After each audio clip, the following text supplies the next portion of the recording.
नमस्कार, बहुत स्वागत है आपका। आप देख रहे हैं न्यूज का एक्स-रे और मैं हूं आपके साथ मृदुल शर्मा। और आज दर्शकों आपको बताऊंगा मैं आपको बताऊंगा अजमेर का वो जिहादी गैंग जो बच्चियों की अस्मत के साथ खिलवाड़ कर रहा था, हिंदू बच्चियों का धर्मांतरण करा रहा था, लेकिन अब वो एक्सपोज हो गया है दर्शकों। और ये खबर आज आपको जरूर देखनी चाहिए दर्शकों। अपने परिचितों को बताइएगा कि ऐसा भी होता है। अजमेर में नाबालिग लड़कियों के धर्मांतरण का खेल चल रहा है दर्शकों। और यह खबर आपने सुनी होगी। यहां स्कूल में पढ़ने वाली भोली भाली नाबालिग लड़कियों को कुछ अनपढ़ मजदूर, अनपढ़ कह रहा हूं दर्शकों में, ये लोग दोस्ती करते, जाल में फंसाते, एक कैफे में ले जाकर रिश्ता बनाते और फिर उन्हें ब्लैकमेल करते, उन पर धर्म परिवर्तन का दबाव डालते। और इस रैकेट के खिलाफ दिन हो या रात अजमेर के ब्यावर में सड़क पर लोग उतर आए हैं दर्शकों। तस्वीर देखिए जरा आप, दिन रात प्रदर्शन कर रहे हैं। उनका कहना ये सब नहीं चलेगा, इंसाफ के लिए जुलूस तक निकाल रहे हैं दर्शकों। चक्का जाम तक इन लोगों ने किया है क्योंकि इन्हें इंसाफ चाहिए। और पिछले 3 दिनों में ब्यावर जिले में क्या हो रहा है दर्शकों बताता हूं आपको। ब्यावर जिले के विजयनगर में लोगों का गुस्सा दिखाई दे रहा है। देखिए आप, 21, 22 और 23 फरवरी सड़कों पर उतरकर मशाल जुलूस निकाला जा रहा है। मांग एक ही है, आरोपियों के घर पर बुलडोजर चले। जिन लोगों ने बेटियों की अस्मत के साथ खिलवाड़ किया उन पर एक्शन होना चाहिए। और जब तक ये मांग पूरी नहीं होगी, ये आग ठंडी नहीं होने वाली। लव जिहाद कांड के बाद ब्यावर में व्यापारियों ने बाजार बंद करने तक का फैसला लिया दर्शकों। और ये सोचिए जरा आप, कैसे खेल चल रहा था। हमारे सहयोगी सागर ग्राउंड जीरो पर मौजूद हैं, वहां से उनकी रिपोर्ट दिखाते हैं। लोगों ने बंद बुलाया था, ये बाजार में पूरी तरह से सन्नाटा पसरा हुआ था, लेकिन अभी भी यहाँ पर लोग गुस्से में। अगर बड़ी कार्रवाई नहीं की गई इस पूरे लव जिहाद मामले में, जिसमें लगभग 10 आरोपी गिरफ्तार किए गए हैं, लेकिन अब यहाँ के लोग कितने गुस्से में हैं, कुछ बातें बता रहे हैं। थोड़ा इनकी कार्रवाई, कठिन कार्रवाई कराई जाए, इनको फांसी हो। कि सर सीबीआई जांच कराए सर, बाकी तो जांच होनी नहीं कभी। सबको जल्द से जल्द पकड़ना चाहिए और उनको फांसी की सजा होनी चाहिए। उनको तुरंत बुलडोजर चले जाए, उनको नष्ट कर दिया जाए और उनको जल्दी से जल्दी फांसी होनी चाहिए। लेकिन अब दर्शकों सवाल यही बना हुआ है कि आखिर यह गैंग कहां से आया। धर्मांतरण गैंग का मास्टरमाइंड आखिर कौन है?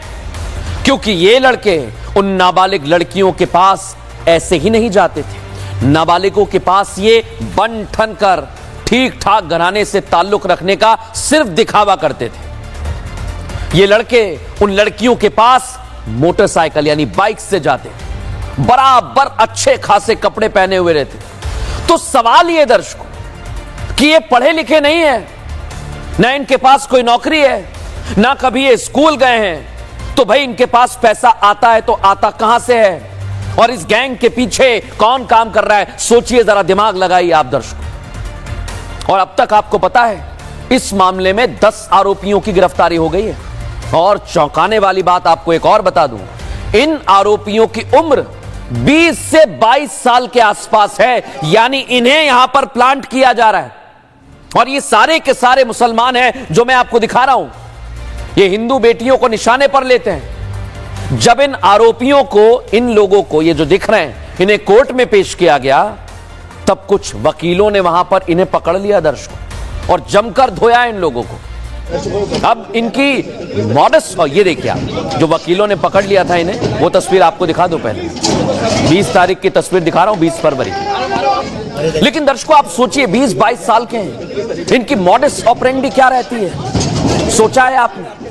आपको बताता हूं कि ये लड़के कैसे नाबालिग लड़कियों को अपने जाल में फंसाते थे। आइए जरा, पहले दर्शकों ये ग्रुप में इकट्ठा होकर एक स्कूल की लड़की को टारगेट करते हैं। इनका टारगेट वो लड़कियां होती हैं जो स्कूल तक अकेले आना जाना करती हैं। ये अच्छे अच्छे बराबर बंठन कर कपड़े पहनकर आ जाते हैं, मोटरसाइकिल से आते हैं और पीछा करने लगते हैं। उनसे बात करने की कोशिश करते हैं। जब वो लड़कियां बात करने लग जाती हैं, तब ये उन्हें अपने जाल में फंसा लेते हैं। ये लड़कियों को मेड इन चाइना फोन देते हैं, मेड इन चाइना। इसकी जानकारी लड़की के घर वालों को नहीं होनी चाहिए, ये बोलते भी हैं। और इस फोन के जरिए वो इनकी बात लड़कियों से लगातार होती रहती है। इसके बाद ये उस लड़की को पहले से तय एक कैफे में ले जाते हैं। आप सोचिए, कैफे मालिक भी इनके साथ मिला हुआ था। सोचिए जरा, अब उस कैफे पर दर्शकों बुलडोजर चला दिया गया है, उसका खुलासा हो गया है। कैसे एक्शन लिया गया है दिखाते हैं इस रिपोर्ट में।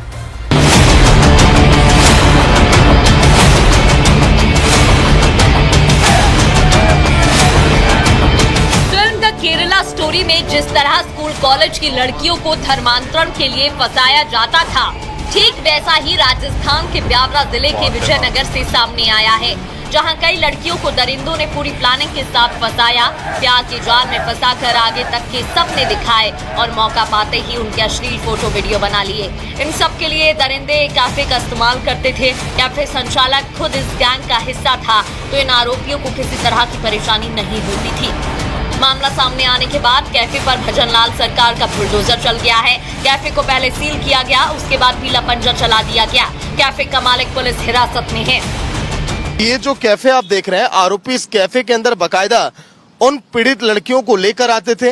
इस कैफे के अंदर केबिन बने हुए हैं, उसके अंदर ले जाकर उन भोली भाली लड़कियों से गलत काम किया जाता था। यही नहीं, प्रशासन की तरफ से देखिए इस कैफे को बकायदा सील तक कर दिया गया है। और कुछ अवैध अतिक्रमण जो यहाँ पर था, जो इस पूरी बनावट का देखिए बाहरी जो हिस्सा था, उसको बुलडोजर के जरिए अभी गिराया भी जा चुका है। आर भारत की टीम ने ग्राउंड पर उतरकर इस स्कैंडल की तह तक जाने की कोशिश भी की। इसके लिए हमारी टीम सबसे पहले उस स्कूल के पास पहुंची, जहां की मासूम बेटियों को ये दरिंदे टारगेट करते थे, फिर उन्हें ब्लैकमेल के साथ ही धर्मांतरण के लिए दबाव डालते थे। रिपब्लिक भारत इस समय राजस्थान के विजयनगर इलाके में उसी निजी स्कूल के बिल्कुल समीप आ खड़ा है, जिस स्कूल की बच्चियों को मुस्लिम युवक लव जिहाद के पूरे मामले में फंसाते थे, उनका धर्म परिवर्तन कराना चाहते थे, और यही नहीं, उनका यौन शोषण करके उन्हें ब्लैकमेल किया जाता था कि और लड़कियों को आप इस जाल में फंसाइए।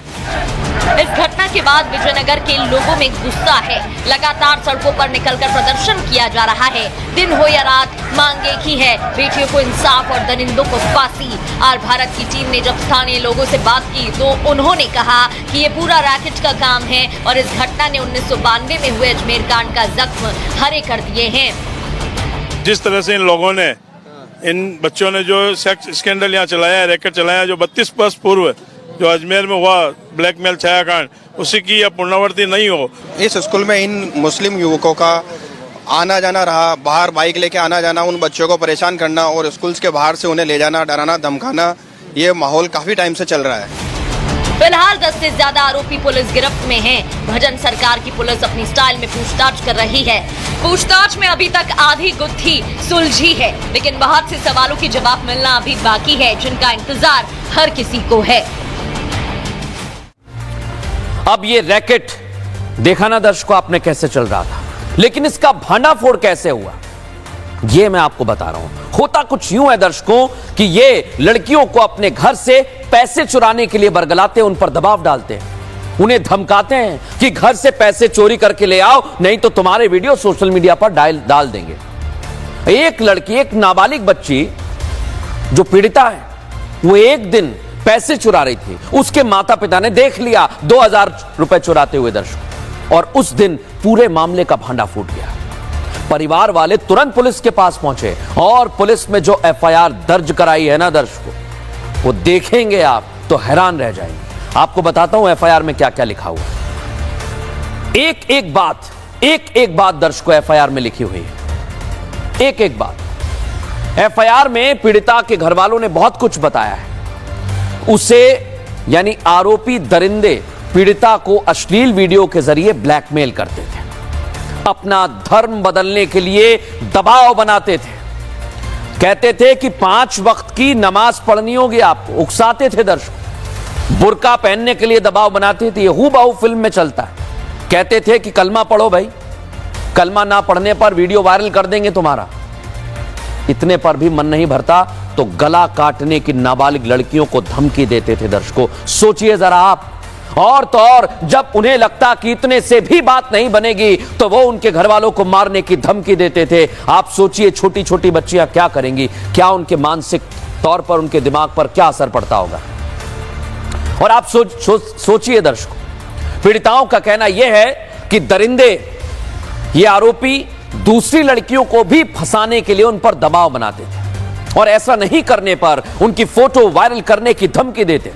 और इसी दबाव में, इसी प्रेशर में दर्शकों, स्कूल की लगभग 10 से 12 लड़कियां इनका शिकार बन चुकी हैं, जो अब खुलकर इन दरिंदों के काले कारनामे पुलिस के सामने बता रही हैं।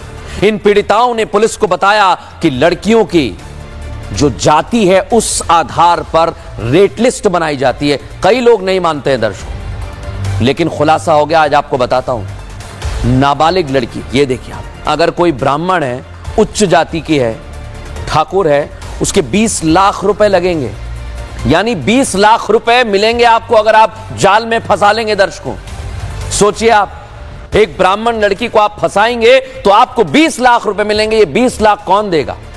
इतने पर भी आप सोचिए, दलित लड़कियों के 10 लाख रुपए डिवाइड कर रखा है इन लोगों ने कि आप इस लड़की को फंसा देंगे, बरगलाएंगे तो आपको इतने पैसे देने पड़ेंगे। और हमारे सहयोगी ग्राउंड जीरो पर मौजूद हैं, लगातार लोगों से बात कर रहे हैं, उनकी रिपोर्ट दिखाते हैं। विजयनगर में जो लव जिहाद का बड़ा मामला सामने आया है, जिसमें 10 आरोपियों की गिरफ्तारी हुई। कहा जा रहा है कि जब आरोपी नाबालिग लड़कियों को घुमाते थे तो उन बच्चियों ने बताया कि आरोपी उनके सामने पैसे की बात भी करते थे कि जो ब्राह्मण लड़की है उसकी बोली 20 लाख रुपए, जो दलित लड़की है उसकी बोली 10 लाख रुपए में। इस तरह की बातें भी अब सामने आ रही है। अजमेर के ब्यावर कांड में अब तक 10 आरोपियों को पुलिस गिरफ्तार कर चुकी है, अपना शिकंजा कस चुकी है। और इन गिरफ्तारियों के बाद एक और शख्स गिरफ्तार हुआ है जो दर्शकों निर्दलीय पार्षद रहा है। इसका नाम है हाकिम। पॉस्को एक्ट और बीएनएस की धाराओं के तहत इसे अरेस्ट किया गया है। पॉक्सो एक्ट लगा है दर्शकों इस पर। पुलिस को 5 दिन की रिमांड मिल गई है। पूर्व पार्षद हाकिम कुरैशी का नाम सामने आने के बाद अब शक और गहरा रहा है कि इसके पीछे मास्टरमाइंड कौन है। कौन है वो रसूखदार जिसका संबंध राजनीतिक दलों से है? हालांकि अभी कुछ भी नहीं कहा जा सकता है दर्शकों। फिलहाल पुलिस हाकिम, ये है हाकिम कुरैशी, जिससे पूछताछ कर रही है और कई राज उगलवाने की कोशिश में लगी हुई है। दिखाते हैं आपको। पूर्व पार्षद हकीम कुरैशी के गिरफ्तार होने के बाद अब सवाल ये खड़े हो रहे हैं कि आखिर और कितने किरदार हैं जो अभी सामने आने बाकी हैं। पूर्व पार्षद जो है, ना तो उसके कोई सोशल मीडिया अकाउंट है, ना तो अपने खुद के फोन चलाता था, यही नहीं पार्षद रहते हुए भी वो लोगों के फोन इस्तेमाल करता था। अब पूर्व पार्षद को रिमांड पर लेकर अब पुलिस अब पूछताछ कर रही है और पुलिस का यह भी कहना कि इस केस में जल्दी कुछ और बड़ा खुलासा होने की उम्मीद है। और दर्शकों, इसे लेकर अब राजनीति भी हो रही है। सुनिए जरा क्या कुछ कहा जा रहा है। इसकी आज सुबह गिरफ्तारी कर दी गई थी और गिरफ्तारी के बाद न्यायालय में जो अवकाशकालीन न्यायालय है उसमें पेश किया गया है और 5 दिन की रिमांड ली गई इसकी। अभी जांच चल रही है, उसके जो बैंक डिटेल्स वगैरह वो चेक कर रहे हैं अभी। राजस्थान में माननीय मुख्यमंत्री भजन लाल जी की सरकार है। कोई भी दोषी और इस तरह की जो धमकाने की, धर्म परिवर्तन करवाने की, इस तरह की जो भी अगर कोई किसी ने ऐसा किया है तो उनके खिलाफ सख्त से सख्त कार्रवाई होगी। कोई भी अपराधी इसमें बचेगा नहीं। और दर्शकों, देखा ना आपने कैसे इसका खुलासा हुआ है। आज एक और खुलासा करने वाला हूं दर्शकों। एक और खबर आपके लिए लेकर आया हूं मैं। मजार पर जब बुलडोजर चल रहा है तो भाईजानों का गैंग एक्टिव हो गया है दर्शकों। पहले तो ये अवैध बनाते हैं, जब बुलडोजर पहुंचता है तो फिर अलग अलग बातें करते हैं। और मैंने आपको कल ही दिखाया था दर्शकों कि कैसे नासिक में पुलिस और प्रशासन की मौजूदगी में अवैध मजार की दीवार पर बुलडोजर चलाए। यही तस्वीरें हैं। लेकिन अभी यह कार्रवाई पूरी नहीं हुई थी और प्रशासन का कहना है कि 6 से 7 दिन में मजार के बाकी अवैध हिस्से को हटा दिया जाएगा, मलबे में तब्दील कर दिया जाएगा। लेकिन इसी बीच मजार के सेक्रेटरी ने महाराष्ट्र प्रशासन को धमकी दे दी है दर्शक। प्रशासन को कार्रवाई करने से वो रोकना चाहते हैं, इसलिए अपने समाज के लोगों को भड़का रहे हैं, भड़काऊ बयान दे रहे हैं दर्शकों। सुनिए जरा, मोहम्मद यूसुफ उमर अंसारी सेक्रेटरी हैं, ये क्या कह रहे हैं। हमारे समाज के लोगों को दरगाह शरीफ से बाहर निकाला गया, ये बोल के कि दरगाह शहीद नहीं होगी, दीवार नहीं टूटेगी, दरगाह शरीफ का बाउंड्री तोड़ दिया गया, गेट तोड़ दिया गया। ऐसी शांत रहेंगे तो कल के दिन दरगाह भी तोड़ देंगे। अगर एफआईआर नहीं होगी हम जिला कलेक्टर के सामने धरना मोर्चा प्रदर्शन करेंगे। अब दर्शकों, एक बात तो तय है कि अवैध है तो फिर यह विरोध क्यों किया जा रहा है दर्शकों, इस रिपोर्ट में समझिए।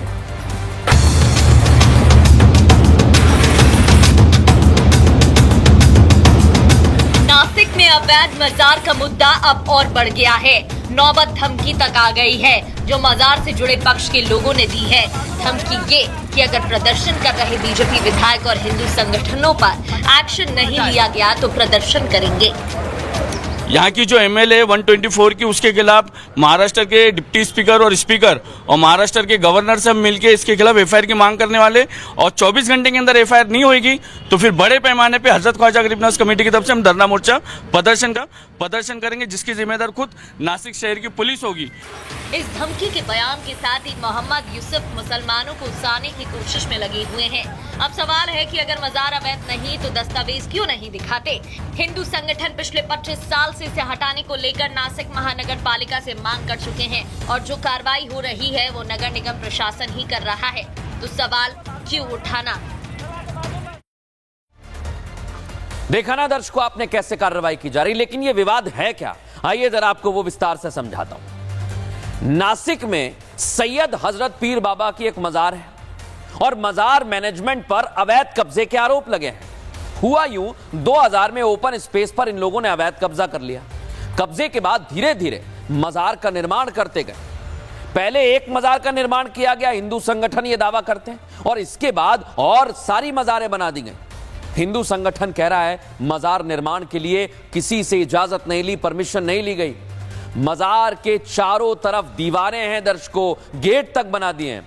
हिंदू संगठन पिछले 25 साल से इसके लिए आंदोलन कर रहे हैं और अवैध मजार को हटाने के लिए प्रदर्शन भी किया जा रहा है। सोचिए दर्शकों, एक तरफ प्रदर्शन हो रहा है, हिंदू पक्ष का कहना है कि यहां कभी मजार थी ही नहीं, लेकिन मुस्लिम पक्ष कह रहा है मजार तो कई सालों से यहां है, उसके सभी दस्तावेज उनके पास हैं। ऐसे में मामला मस्जिद वर्सेस मंदिर भी होता जा रहा है दर्शकों। इस मंदिर मस्जिद की लड़ाई में कौन सच्चा है कौन झूठा है, यह सवाल बहुत गंभीर है। लेकिन आप सोचिए दावे क्या है, आइए जरा आपको बता देता हूं यह लड़ाई कैसी है। एक तरफ आप देखिए 25 साल पहले खाली प्लॉट था, यह कहा जा रहा है 25 साल पहले खाली प्लॉट था, हिंदू पक्ष कह रहा है। एनएमसी के नक्शे में ओपन स्पेस और इधर वक्फ रजिस्ट्रेशन संस्था में मजार दर्ज है। यह सोचिए दर्शकों, एनएमसी के नक्शे में ओपन स्पेस, ये हिंदू पक्ष का कहना है। हाईकोर्ट का दरगाह पर कार्रवाई करने पर स्टे, ये मुस्लिम पक्ष कह रहा है दर्शकों। हिंदू पक्ष का कहना है कि हम यहां पर हनुमान जी का मंदिर बना देंगे, मुस्लिम पक्ष कह रहा है दरगाह के लिए हम सुप्रीम कोर्ट चले जाएंगे। सोचिए आप, ऐसी बातें कही जा रही हैं दोनों तरफ से, और इसलिए हम कह रहे हैं कि यह जांच का विषय भी हो गया है। लेकिन आप सोचिए दर्शकों, भारत के कुछ राजनीतिक दल पाकिस्तान से दुश्मनी भुलाने और दोस्ती करने की बड़ी बड़ी नसीहतें देते हैं। सोचिए दर्शकों, और यहां विवाद गहराता जा रहा है। सुनिए जरा इस मामले को लेकर क्या कुछ कहा जा रहा है। वक्त ऐसे सस्ता है तो आप कैसा ठहरा सकते हैं अवैध करके। हम लोग तो देखो सब हाई कोर्ट में भी जाने की तैयारी रखते हैं, सुप्रीम कोर्ट में जाने की तैयारी रखते हैं, क्योंकि एविडेंस वगैरह हमारे पास में बाकी कुछ है नहीं। रूल रेगुलेशन के हिसाब से हम चलेंगे और हम लोगों को, हमको पता है अच्छे से कि हमारे को न्याय जरूर मिलेगा। ये देखिए, ये मेरे पास फोटोग्राफ है, ये 25 साल पुराना फोटो है जिसमें कुछ भी नहीं आपको नजर आ रहा, और 25 साल के अंदर आप एक कब्र वहां पर बना लेते हैं और दरगाह बना लेते हैं। ये इतने सारी फाइल देखिए, ये सारे डॉक्यूमेंट्स है, ये सारे कागजात है। जब तक हम अपनी आंखों से वह पूरा प्लॉट खाली हुआ नहीं देखते तब तक हम संतुष्ट नहीं हो सकते हैं। अब देखना होगा दर्शकों इस विवाद को लेकर अगला कदम प्रशासन के द्वारा क्या कुछ उठाया जाता है। बहरहाल खबरों में आगे बढ़ेंगे। आज एक और खबर है दर्शकों, दाऊद ने होली बंद करवा दी। आप सोच रहे होंगे क्या हुआ, आइए जरा आपको बताता हूं दर्शकों। खबर पाकिस्तान से आई है दर्शकों, पाकिस्तान से। राजनीति तो होती रहती है, लेकिन राजनीति के बीच एक तस्वीर और देख लेना चाहिए जो लोग राजनीति करते हैं, कि पाकिस्तान में अल्पसंख्यक हिंदू कैसे कैसे कैसे परेशान हो रहे हैं दर्शकों। अपना त्योहार तक नहीं मना पा रहे हैं वो दर्शकों। और आप सोच रहे होंगे कि ऐसा भी हो सकता है, तो हां, ऐसा ही हो रहा है दर्शकों। इसलिए मैं कह रहा हूं दर्शकों कि भारत और पाकिस्तान में बहुत अंतर है। क्यों कह रहा हूं? भारत में मुसलमान क्या करते हैं, उनकी मांग सुनी जाती है, उनकी मांगे सुनी जाती है।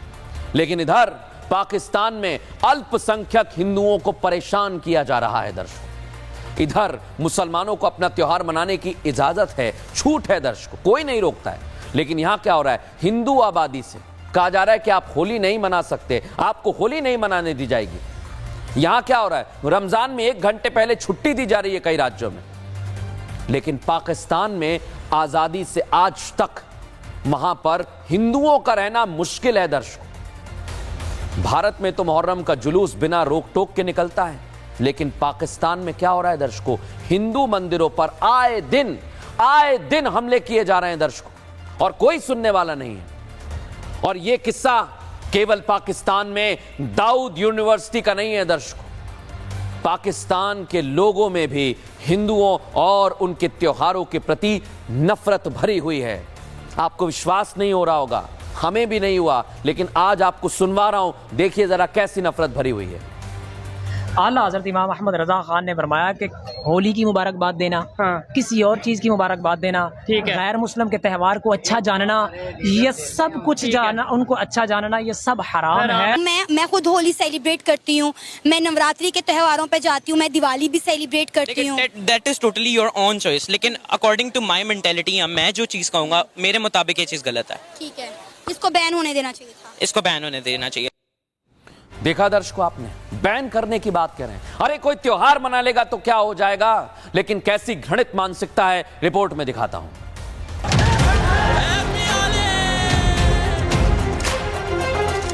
पाकिस्तान जो भारत के मुसलमानों पर अत्याचार का झूठा नैरेटिव गढ़ता है, यूएन जैसे तमाम मंचों पर मुसलमानों पर जुल्म करने का रोना रोता है, उस पाकिस्तान में हिंदू छात्रों के साथ अन्याय हो रहा है। सवाल ये है कि क्या पाकिस्तान में हिंदू होना गुनाह है? क्योंकि पाकिस्तान में कराची की Dawood University of Engineering and Technology में होली खेलने पर हिंदू और मुस्लिम छात्रों पर एफआईआर दर्ज करा दी गई है। 21 फरवरी को दोनों समुदाय के कुछ छात्रों ने यूनिवर्सिटी परिसर में होली का त्योहार मनाया था। इसके कुछ वीडियो भी सामने आए।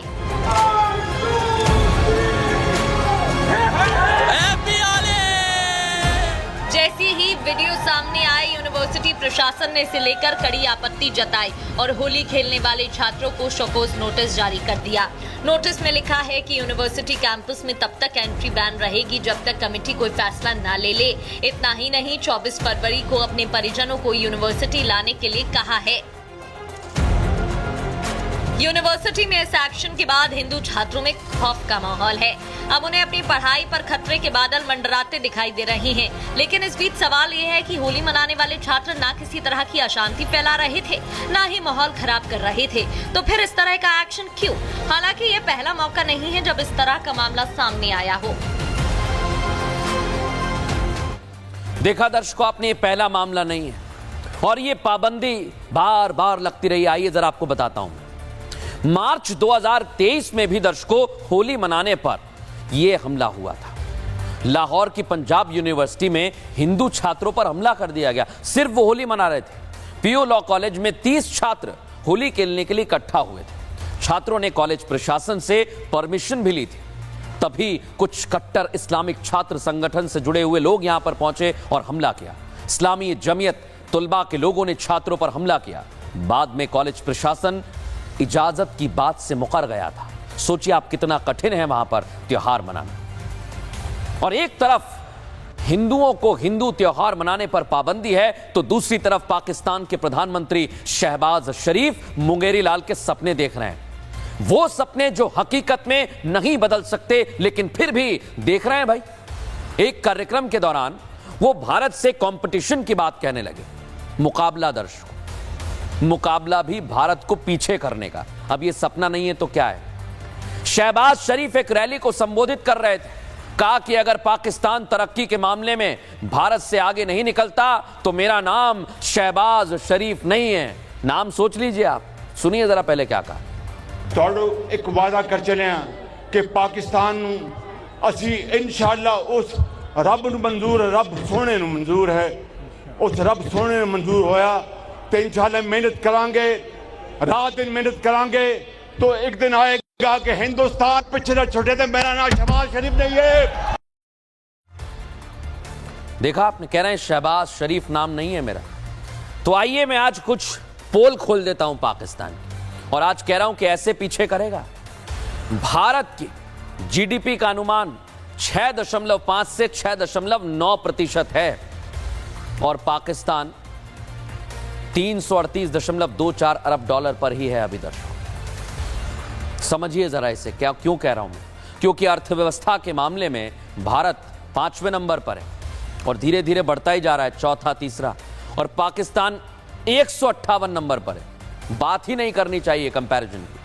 अब 50 लाख करोड़ बजट है भारत का और पाकिस्तान का कितना है? 5.65 लाख करोड़। कंपेयर करना ही नहीं चाहिए दर्शकों, कोई मुकाबला है ही नहीं। शहबाज जी, आप अपना नाम बदल लीजिए। और दर्शकों, अब आज आपको एक और खबर दिखाता हूं, क्योंकि भारत नए नए रिकॉर्ड दिन ब दिन बना रहा है और अब एक और रिकॉर्ड बन रहा है दर्शकों। रिकॉर्ड बन रहा है महाकुंभ में, और जितने भी वीकेंड अभी तक गए हैं वहां नए नए रिकॉर्ड बने हैं। ये वीकेंड एक और रिकॉर्ड बन गया है दर्शकों। महाकुंभ, आस्था का ऐसा सागर, रोज नए नए रिकॉर्ड जहां पर बन रहे हैं। रिकॉर्ड भी ऐसे कि कई देशों की जनसंख्या, कई देशों की इकोनॉमी, कई देशों के क्षेत्रफल तक को हमने पीछे छोड़ दिया है, वो भी सिर्फ एक महाकुंभ में दर्शकों। रोज महाकुंभ में नए नए रिकॉर्ड बन रहे हैं।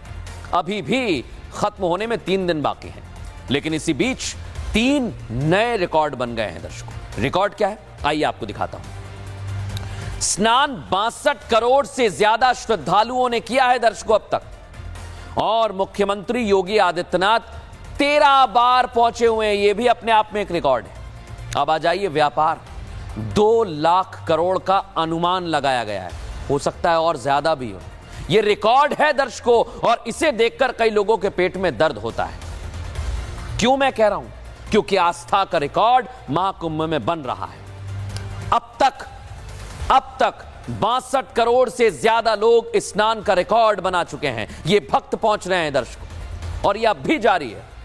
क्यों कह रहा हूं मैं दर्शकों? क्योंकि अभी 3 दिन बाकी हैं। संगम में स्नान करने के लिए हर रोज लाखों करोड़ों श्रद्धालु पहुंच रहे हैं, और श्रद्धालुओं की भीड़ कम नहीं हो रही है। बस, ट्रेन, सड़क, हवाई यात्रा सभी पहुंच रहे हैं। कई श्रद्धालु बस से संगम में आ रहे हैं, एक एक कर डुबकी लगा रहे हैं।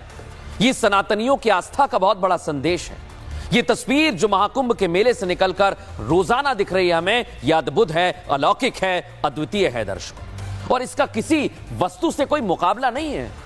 ये कोई रेस नहीं है जिसमें जीत हार का सवाल हो दर्शकों। ये तो सनातनियों की आस्था है, और इसमें हर कोई शामिल होना चाहता है, इसका भागीदार बनना चाहता है। महाकुंभ 2025 का साक्षी बनना चाहता है। क्या आम और खास बड़ी बड़ी हस्तियां महाकुंभ के मेले में पहुंच रही है, संगम में स्नान कर रही है। गायक कैलाश खेर पहुंचे, इन्होंने गाया है महाकुंभ चलो गाना। आज सोचिए दर्शकों, जरा खुद पहुंच गए वो महाकुंभ, और क्या कह रहे हैं सुनवाता हूं। चले चलो कुंभ चले, चलो कुंभ चले, चलो कुंभ चले, चलो कुंभ चले, चलो कुंभ चले, चलो कुंभ चले, चलो कुंभ चले, चलो कुंभ चले। और इसी भजन को सुनकर कई लोग पहुंच रहे हैं। मुख्यमंत्री योगी आदित्यनाथ क्या कह रहे हैं, सुनवाते हैं आपको। प्रयागराज महाकुंभ में अब तक 62 करोड़ श्रद्धालु आ चुके हैं। दुनिया के अंदर किसी भी आयोजन में इतनी बड़ी संख्या में लोगों का जमा होना और उस आयोजन के प्रति श्रद्धा भाव के साथ एकजुट होना, यह अपने आप में इस सदी की दुर्लभतम घटनाओं में से एक है। लेकिन दर्शकों, मैंने आपको बताया ना कि वीकेंड पर रोज नए रिकॉर्ड बन रहे हैं। कैसे भक्त पहुंच रहे हैं वीकेंड पर, आइए जरा रिपोर्ट में समझते हैं।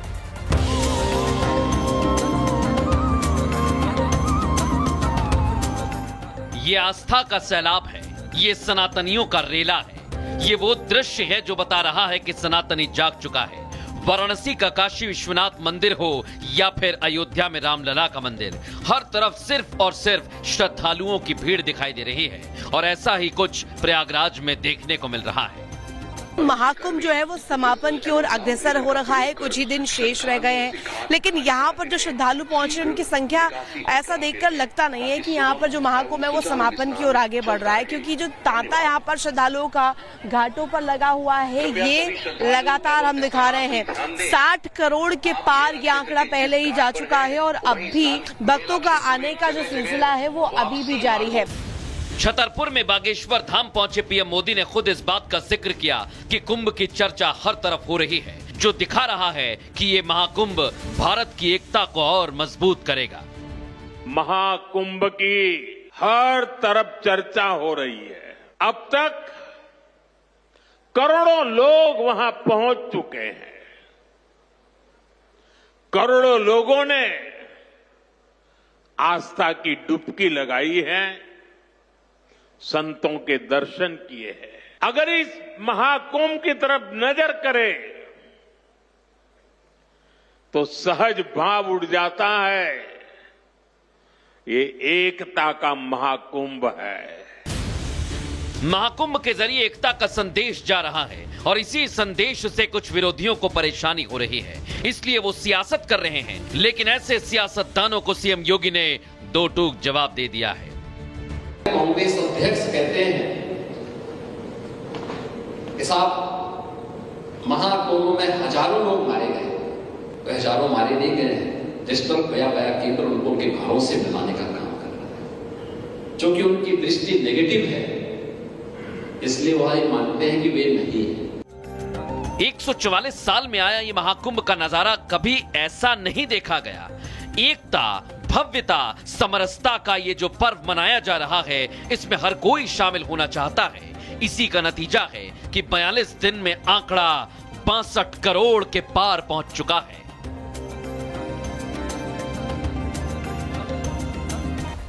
अब दर्शकों, योगी मतलब रिकॉर्ड में क्यों कह रहा हूं? क्योंकि 1954 में जो महाकुंभ हुआ वो 14 जनवरी से 3 मार्च तक सीएम गोविंद वल्लभ 3 बार वो कुंभ गए थे।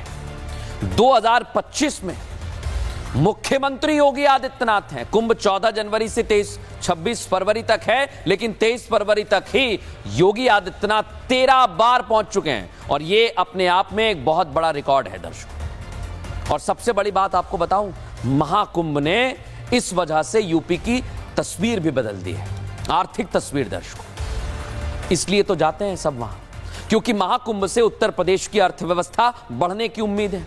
सीएम ने खुद 3 लाख करोड़ की ग्रोथ की बात कही थी।